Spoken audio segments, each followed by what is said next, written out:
बुलड़ी शाह करीम तहलके में कणक जो फसल लहण शुरू थी वियो आहे, पर आबादगारनि खे मुनासिब अघु न मिली रहियो आहे, जंहिं करे आबादगार मुआशी घोटाले जो शिकार आहिनि।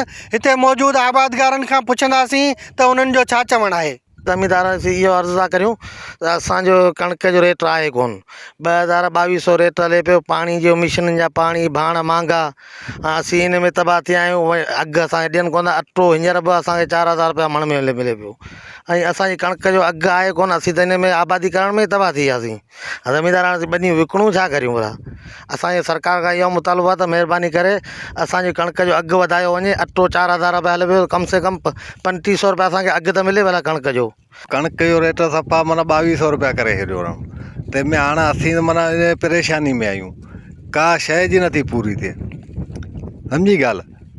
ऐं ॿियो त पाणी बि कोन्हे आयो, आबादियूं लहनि कोन पियूं, सफ़ा रेट ई कोन्हे, बसि ठहियो। ॿियो छा कंदासीं। असांजी कणक जो रेट आहे कोन, 22 खां वठी 2022 इहो रेट हले पियो। पाणी जी बाक़ाइदे खोट लॻी पई, असां वटि 15 खां 20 मण एकड़ लहे पियो।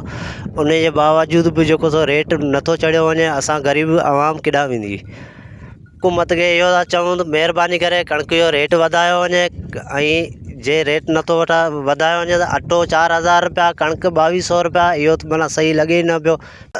असांजे हिन बुलड़ी शाह करीम तालुके जे हिसाब सां त वाह जो पाणी कोन्हे, मिशन जो पाणी आहे, त पाणी जा डैम निकिता विया, तंहिंमें मज़ूलम कुझु कंहिं आबद कोन खईं असां लाइ।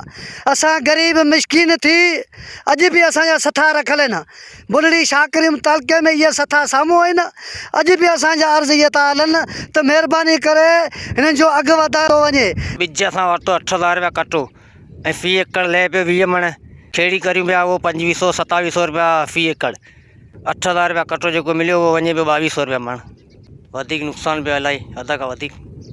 जी तव्हां आबादगारनि जूं ॻाल्हियूं ॿुधियूं। ज़रूरत हिन ॻाल्हि जी आहे त सिंध हुकूमत सिंध जे आबादगारनि खे रिलीफ ॾियण लाइ तकड़ा क़दम खणे। कैमरा टीम सां गॾु उस्मान पंवर, KTN न्यूज़, बुलड़ी शाह करीम।